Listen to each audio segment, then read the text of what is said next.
Bell के हवाले से प्रोसीडिंग थी, आज आर्गूमेंट्स हमारे इन डिटेल हो गए। डिटेल के बाद अब वेट फॉर ऑर्डर है। अपने इख्तियारात से बहुत बढ़ के खेल रहे थे। ये आए रोज पॉडकास्ट कर रहे थे, आए रोज प्री ट्रायल जजमेंट्स दे रहे थे साथ के खिलाफ।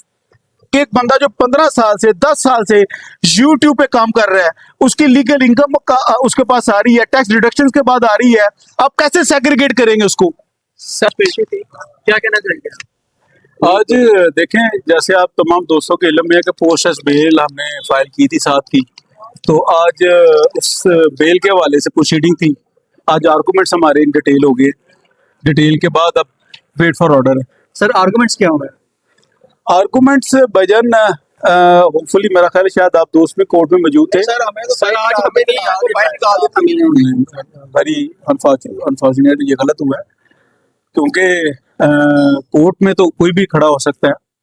अच्छा, गुजारिश इसमें ये है कि आज हमने डिटेल आर्गूमेंट्स किए हैं बेल के ऊपर, और बड़ा क्लियर केस है, बड़ा क्लियर केस है, ऊपर शर्ट केस है। ये नंबर 1 जो हमने जिस चीज पे सबसे ज्यादा एम्फसाइज किया कोर्ट के सामने, वो ये है कि 13 जून 2025 को इन्होंने एक इंक्वायरी होल्ड की अपनी FIR के जो इन्होंने डेट मेंशन किया उसके मुताबिक।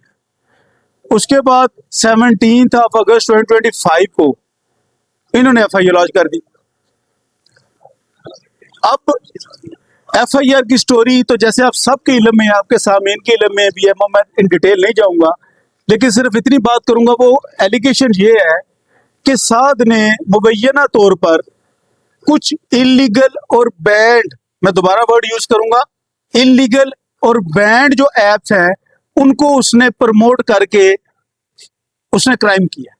ये नट शैल उसका FIR। बाद ये क्वेश्चन थ्रू कोर्ट प्रोसिक्यूशन को पुट अप किया तो उसका जवाब कोई नहीं था, तमाम दोस्त मौजूद थे वहां पे। वो सवाल ये है कि ये जो एप्स हैं बाई नामो एंड सो, ये पता नहीं वो गलत काम कर रहे हैं नहीं कर रहे, ये हमारा मौजू ही नहीं है। मौजू ये है कि क्या पाकिस्तान में जो हमारा लॉ ऑफ लैंड है, जो स्टैच्यूटरी लॉ है, या NCCI का जो prevention of electronic crimes act है, या इसके जो रेलेवेंट इनके जो रूल्स एंड रेगुलेशंस हैं, इन तमाम चीजों को सामने रखते हुए इन एप्स को पाकिस्तान में पहली दफा कौन सी डेट को बैन और इलीगल डिक्लेयर किया गया? और वो डेट थी 20 अगस्त, जो आपके सबके इल्म में है, मीडिया के दोस्त हैं, आपके मोबाइल्स पे वो नोटिफिकेशन मौजूद है कि 46 एप्स को उस दिन बैन किया गया, इलीगल डिक्लेयर किया गया। तो सवाल अब ये है, जो लीगल क्वेश्चन है, इसको मोरालिटीज पे बिल्कुल कंसिडर फरमाया कीजिएगा, मेरी रिक्वेस्ट है। लीगल बात है, लीगल क्वेश्चन हम कोर्ट ऑफ लॉ में पेश हो तो कोर्ट ऑफ लॉ की बात करें। वो ये है कि अगर जिस डेट को साद ने किसी ऐप को प्रमोट किया, उस डेट तक पाकिस्तान का जो लॉ ऑफ लैंड है, उस ऐप को इलीगल या बैन डिक्लेयर नहीं किया गया था, तो how it could be presumed to illegal to promote those apps as illegal? This is out of question। इस पर सुप्रीम कोर्ट ऑफ पाकिस्तान और हाई कोर्ट के बेशुमार प्रेसिडेंट्स मौजूद हैं कि जब तक किसी एक्ट को, किसी भी मामले को किसी स्टैच्यूटरी लॉ के जरिए, किसी एक्ट के जरिए, किसी ऑर्डिनेंस के जरिए, किसी रूल्स एंड रेगुलेशंस के जरिए इलीगल डिक्लेयर नहीं किया जाता, उस वक्त तक वो एक्ट इलीगल नहीं होगा, उसके अगेंस्ट प्रोसिक्यूशन नहीं की जा सकती। यही सवाल हमने आज प्रोसिक्यूशन से पूछा कि भाई अब 17 अगस्त को FIR दे रहे हैं, 13 जून को आप इंक्वायरी कर रहे हैं, और एप्स को डिक्लेयर करें 20 अगस्त को जाके। FIR देने के बाद, सारे काम करने के बाद, नंबर 1। नंबर 2, इनके ही एक रूल्स हैं, removal and blocking of unlawful content from social media 2020 के, वो भी इनके पास थे। अगर साद ने या किसी शख्स ने कोई अनलॉफुल इलीगल कंटेंट को अपलोड किया है, तो आपने अपना वो जो रूल्स 2020 के उनको क्यों इन्वोक नहीं किया? आपसे ये तवक्का तो नहीं की जा सकती थी कि आपको इग्नोरेंस ऑफ लॉ है, आप स्ट्रेट है, आप उसको रिमूव करते, मीनिंग देयर बाई कि वो अगर ये रिमूव इसलिए नहीं थे कर सकते क्योंकि वो इलीगल और बैंड थे ही नहीं, वो इनकी एप्लीकेशन टर्न डाउन हो जानी थी। इसी के तनाजर में अगली बात जो रिपीटेडली कर रहा हूं, पीसीएल में जो मुख्तलिफ हमारी टीम थी, मुल्तान एंड कराची सो जो उनके स्पेसिफिक नाम जो नेम्स हैं, उसमें इसीलिए प्रमोट होती रही रिपीटेडली क्योंकि पाकिस्तान में उस वक्त तक ये बैंड और इलीगल नहीं थी। पीएसएल में सर, पीएसएल में इलीगल भाई, अगर वहां पे किया गया एक्ट इलीगल नहीं था, लॉ ऑफ लैंड में बैंड नहीं था, तो साहब का किया हुआ एक्ट आप कैसे उसको प्रोसिक्यूट कर रहे हैं?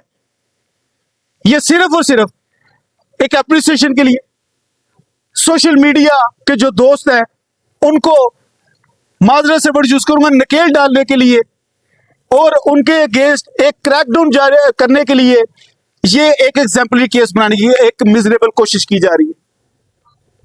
थैंक यू सर, अदालत ने क्या ऑर्डर दिया है आज भी बताइएगा, और प्रोसिक्यूशन ने क्या दलाइल दिए हैं? प्रोसिक्यूशन के दलाइल बड़ी माजरत से बड़े मिजरेबल थे। मैंने जैसे अर्ज किया, मैंने अपने आर्गूमेंट्स में पहले इन डिटेल ये बात की।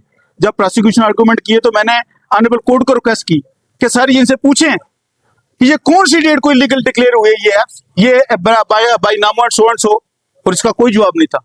No answer at all. Sir ये बताइएगा कि और फैसले के बाद वेटिंग फॉर ऑर्डर। सर ये बताइएगा कि चौधरी सरफराज साहब की मौतली के बाद जो पेंडिंग नोटिस थे क्या उनको मिलेंगे? जैसे जन्नत मिर्जा और बतीरा के अपकमिंग थे नोटिस, क्या उनको मिलेंगे? देखिए, वो नंबर वन तो ये है कि मेरे वो क्लाइंट्स नहीं है। नंबर टू ये है कि ये एक एजेंसी का और इन्वेस्टिगेशन का उनका इंटरनल मैटर है, तो neither I should make a comment nor I don't know about it. लेकिन वो जो सरफराज चौधरी साहब के हवाले से आपने जो बात की है वो एक अपनी जगह बात है। देखे, वो हमारे कुलीग है एक मियां मतीन साहब और उनके भाई अजीम साहब, उनके खिलाफ भी उन्होंने FIR दी और उनके घरों में रेडें की, और ये अपने अख्तियारात से बहुत बढ़ के खेल रहे थे। ये आए रोज पॉडकास्ट कर रहे थे, आए रोज प्री ट्रायल जजमेंट्स दे रहे थे साथ के खिलाफ, और गलत लफ्ज और लैंग्वेज यूज कर रहे थे। ये अपनी खुद सादा कहानियां बना रहे थे। आज ये भी एक कोर्ट में बात हुई है, आपको उनका एक इंटरव्यू याद होगा कि उसमें उन्होंने कहा था कि जी मैंने बच्चों के इंटरव्यू किए, ये किया, वो बच्चे बड़े, जी जो भी उन्होंने कहा आर्गूमेंट था।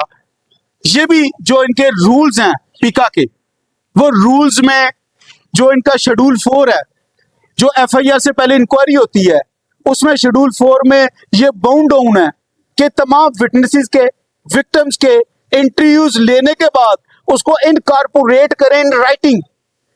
वो भी हमने पुट अप किया कि इनकी इंक्वायरी में कोई इनकी जो टीवी पे पॉडकास्ट थे और जो इनके इन्वेस्टिगेशन जो FIR है, वो सारी चीजें आपस में कंट्राडिक्टरी हैं। कोई इनके पास इंटरव्यू नहीं है, वो सिर्फ जुबानी जमा खर्च था और ओरल असर्शन था। सर, उनको तकरीबन 6 माह की रुखसती के ऊपर भेज दिया गया है। क्या लगते हैं ये सियासी रसूख था जो अगर बात करें यूट्यूबर्स की, टिकटॉकर्स ने इस्तेमाल किया, या किसी और वजह से उनको भेजा गया? लेकिन जो मैंने नोटिफिकेशन पढ़ा था वो तो उनके केस मिसकंडक्ट का, उन्होंने मिसकंडक्ट किया। सर वो तो कह रहे हैं कि मेरी ट्रांसफर हुई है, मैं मुअत्तल नहीं हुआ। मैंने देखे, मैं नॉट हेयर सर, तो मैं उनके बारे में वो क्या कहते हैं क्लियर कर देना जरा। मेरी गुजारिश ये है कि ये तो उनके जो हाई ऑफिशियल्स हैं उनसे क्लैरिटी लें। मैं तो जो मैंने आपकी तरह एक नोटिफिकेशन पढ़ा, मैंने वो आपको बता दिया है। ये बताइएगा कि आपने कहा कि जो एप्लीकेशंस हैं वो बाद में बैन की गई, FIR पहले थी, ऐसे ही है।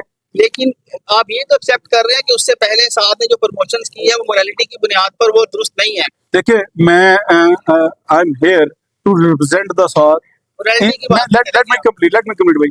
इन लीगल एस्पेक्ट्स मैंने जो लीगल उसके जो केसेस हैं, जो लीगल उसका केस है, लीगल उसके जो इश्यूज हैं, देखिए बुनियादी बात ये है, मोरालिटीज पे जो हम बात करेंगे वो उस पर बिल्कुल खुल के बात हम कर सकते हैं, यकीनन कर सकते हैं, लेकिन हम कोर्ट ऑफ लॉ में पेश हुए हैं।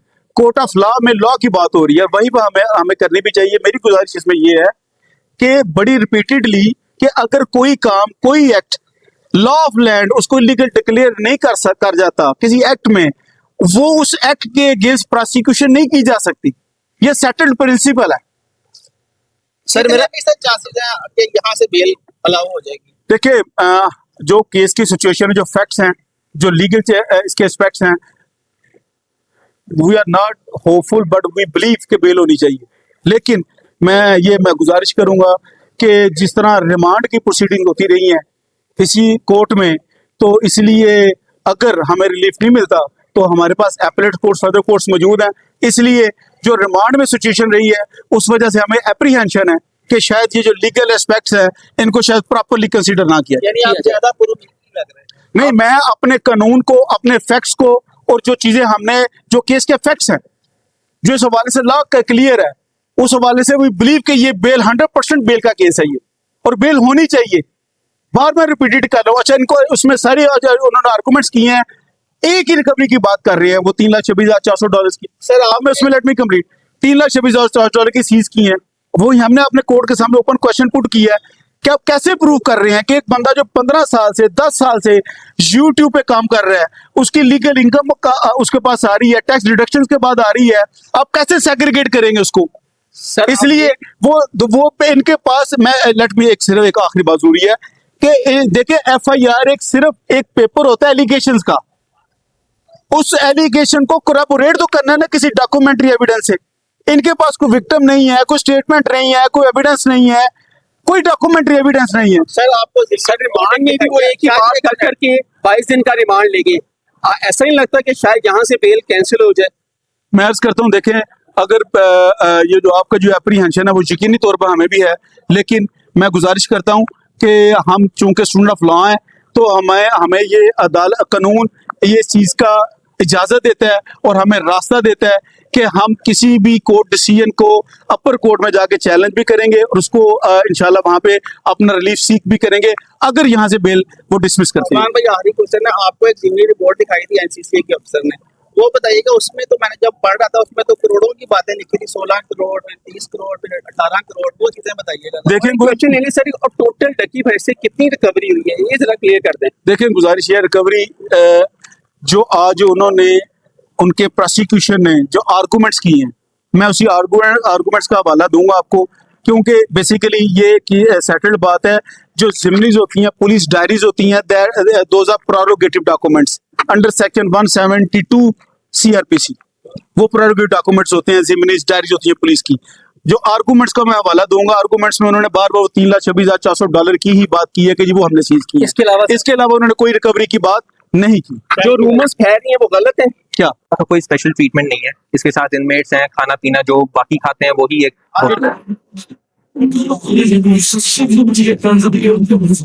अपने वो कॉन्फिडेंट था अपनी इनोसेंस में। जो बंदा अपनी इनोसेंस में कॉन्फिडेंट होता है वो बंदा कहता है कि जितनी इन्होंने इन्वेस्टिगेशन करनी है कर ले। जेल में स्ट्रगल किया, क्या क्या मुश्किलात आपको पेश आई हैं? बिल्कुल बिल्कुल मुश्किल है हमारे लिए। जिंदगी में हमने कभी इस तरह का ना सोचा था कि, और ना हमारा कभी एक्सपीरियंस था। हमारे लिए एक नया वाक़या है, लेकिन अल्लाह ताला की आजमाइश होती है हमें मजबूत करने के लिए, साथ को मजबूत करने के लिए। साथ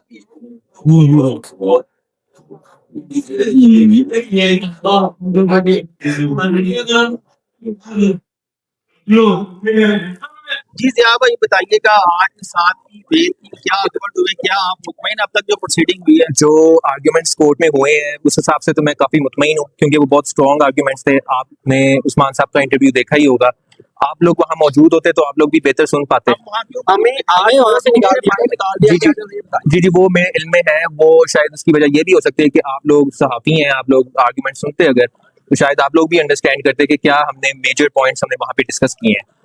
तो बाकी आप देख सकते हैं कि उस्मान साहब का आपने इंटरव्यू लिया होगा, वो आपको अंडरस्टैंड हो गया होगा कि काफी स्ट्रॉन्ग आर्ग्यूमेंट्स हुए हैं। आज आपने देखा पुलिस का रवैया, जो टक्की भाई को लेके आते तो हाफियों से मोबाइल छीने गए हैं, उनकी फुटेज ही बनाने दी। पहले NCCI लेके आती टक्की भाई को तो कोई प्रॉब्लम नहीं होती है। मेरा फिर उस्मान साहब से करें तो अच्छा ये तो ये बताइए कि आपकी फैमिली के लिए कितना मुश्किल वक्त है, क्योंकि साथ आपकी फैमिली के बड़े हैं, तो कितना आपने स्ट्रगल किया, क्या क्या मुश्किलात आपको पेश आई हैं? बिल्कुल बिल्कुल मुश्किल है हमारे लिए। जिंदगी में हमने कभी इस तरह का ना सोचा था कि, और ना हमारा कभी एक्सपीरियंस था। हमारे लिए एक नया वाक़या है, लेकिन अल्लाह ताला की आजमाइश होती है हमें मजबूत करने के लिए, साथ को मजबूत करने के लिए।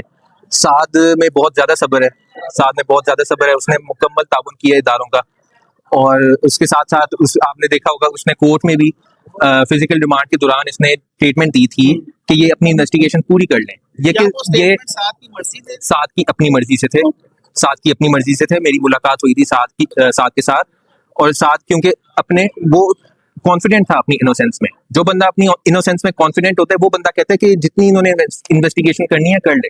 जेल में आपके साथ से मुलाकात हुई, जेल में साथ को क्या फैसिलिटीज मिल रही हैं, जी। क्या स्पेशल ट्रीटमेंट है या एक आम जैसे हवालात जी। होती है वैसे जो रहते हैं? किसी भी तरह का कोई स्पेशल ट्रीटमेंट नहीं है। इसके साथ इनमेट्स हैं, खाना पीना जो बाकी खाते हैं वही एक जो होता है जेल इसका। में मिलता है वही खाना खा रहे हैं या स्पेशल आप लेके जाते हैं? हम ले जाते हैं उसके लिए खाना ना, और बाकी कुछ लोग फैसिलिटेट कर देते हैं, वो चलता रहता है जैसे आप मुलाकात की प्रॉब्लम तो नहीं हो रही आपकी फैमिली की? अच्छा, मुलाकात ये भी हो जाती है? मुझे बताइएगा कौन सी कैटेगरी दी गई है, क्योंकि जो ऐसे लोग होते हैं जो पढ़े लिखे होते हैं उनको जी। बी कैटेगरी दी जाती है, जी। फैसिलिटीज मिल रही है? कैटेगरीज का मुझे पता नहीं, लेकिन बी क्लास बिल्कुल भी नहीं है, उससे नीचे की है। अच्छा ज़ियाद भाई, आखिरी क्वेश्चन ये है कि साथ की आपसे बात हुई, वो कितना कॉन्फिडेंट है इस केस को लेकर, इस केस में बरी होने, क्योंकि सोशल मीडिया पर बड़ी बहस हो रही है इस मामले पर, क्या बात हुई है साथ से आपकी? साथ के कॉन्फिडेंस का मुझे पता नहीं, क्योंकि जो बंदा अंदर होता है वो ज्यादा ओवरथिंक करता है। बाकी हम पीछे मेहनत कर रहे हैं अपनी, हमारी लीगल टीम है, आप लोग हैं, सहाफी हैं जो मीडिया में उसका अच्छा परसेप्शन आप लोग प्रमोट करते हैं, ठीक है, और सच्चाई के साथ आप होते हैं हमेशा खड़े। तो उसके साथ साथ ये है कि साथ में सब्र बहुत है, वो चाह रहा है कि उसको ज्यादा मसला नहीं है कि चंद खुशखबरी मिलने वाली है लोगों को? ये तो अल्लाह पे यकीन है हमें, तो आगे उम्मीद करें। जितनी आप लोगों को बेताबी है साथ के बाहर निकलने की, उससे ज्यादा हम फैमिली को होगी ऑब्वियसली, लेकिन हम भी सब्र के साथ। थ्रेट्स तो नहीं है आपको? नहीं कोई ऐसा मसला वैसा तो नहीं है? नहीं, ऐसा सब कुछ ठीक है? जी बिल्कुल ऐसे। साथ को कोई प्रॉब्लम तो नहीं है जेल के अंदर हो रही?